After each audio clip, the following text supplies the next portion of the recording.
भारत के इतिहास में अनेकों सिद्ध पुरुषों ने जन्म लिया है, जिन्होंने अपनी तपस्या और विचारों से इस समाज को धन्य किया है। ऐसे ही महान सिद्ध पुरुष थे महात्मा गौतम बुद्ध, जिन्होंने समाज को एक ऐसी दिशा दिखाई जिसने जीवन के आंतरिक सुख का बोध कराया और समाज में जीने का तरीका ही बदल दिया। दोस्तों, आज हम गौतम बुद्ध की एक चमत्कारी कहानी आपको सुनाने जा रहे हैं, जिसमें जीवन जीने की प्रक्रिया को बताया गया है। तो आपसे निवेदन है कि आप हमारी इस वीडियो को पूरा जरूर देखें।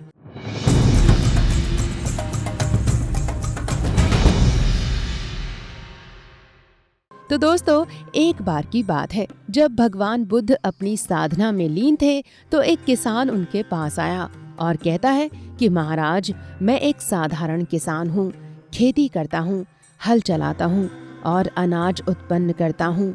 मैं अपने परिवार का पालन इसी खेती से करता हूँ, लेकिन ये सब करने से मेरे मन को तसल्ली नहीं मिलती, मुझे आनंद नहीं आता है।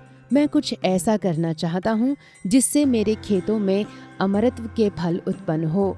अनाज तो पैदा होता है और परिवार के खाने में ही समाप्त हो जाता है, लेकिन कुछ ऐसी पैदावार हो जो अमर हो। मुझे कोई ऐसा मार्ग दिखाइए कि मेरी ये इच्छा पूरी हो जाए। भगवान बुद्ध उस किसान की बात को समझ चुके थे, तो मुस्कुराकर बोले कि ठीक है, क्यों नहीं मिलेगा, तुम्हें अमरत्व का फल जरूर मिलेगा, लेकिन इसके लिए एक शर्त है। तुम्हें अब अपने खेत में बीज ना बोकर मन में बीज बोने होंगे। अब किसान को लगा कि महात्मा बुद्ध क्या कह रहे हैं। बताओ, भला कोई मन में कैसे बीज बो सकता है और उससे भला कौन सा फल प्राप्त हो सकता है। तथा ये सब उसने महात्मा जी से कह दिया। तब शांत भाव से महात्मा बुद्ध बोले कि बिल्कुल हो सकते हैं, और इन बीजों से जो फल प्राप्त होंगे वो बिल्कुल भी साधारण नहीं होंगे, बहुत अद्भुत होंगे और इसके साथ साथ तुम्हारे जीवन को भी सफल बनाएंगे और तुम्हें नेकी की राह पर ले जाएंगे। दोस्तों, अब किसान समझ चुका था। बोला, प्रभु, तो मुझे अवश्य बताएं कि मैं मन में बीज कैसे बोऊं। तब भगवान बुद्ध बोले कि तुम अपने मन में विश्वास के बीज बो, विवेक का हल चलाओ, ज्ञान के जल से उसे सींचो और उसमें विनम्रता रूपी खाद डालो। इससे तुम्हें अमरता का फल प्राप्त होगा। उस फल को खाकर तुम्हारे सारे दुख दूर हो जाएंगे। उसके साथ साथ तुम्हें असीम शांति का अनुभव भी होगा। इस पूरी चर्चा से किसान समझ चुका था कि अमरता का फल केवल सद्विचारों से ही प्राप्त हो सकता है।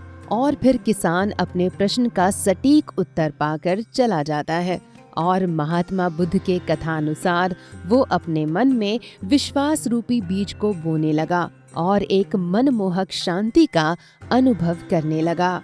तो दोस्तों, महात्मा बुद्ध के जीवन की छोटी से छोटी हर कथा जीवन को एक नई राह देती है। उम्मीद है हमारी इस वीडियो से आपके जीवन की किसी समस्या का निदान हुआ होगा। तो आप हमारी इस वीडियो को लाइक और शेयर जरूर करें और हमसे जुड़ने के लिए हमारे चैनल को सब्सक्राइब जरूर कर लें। आपका बहुत बहुत धन्यवाद।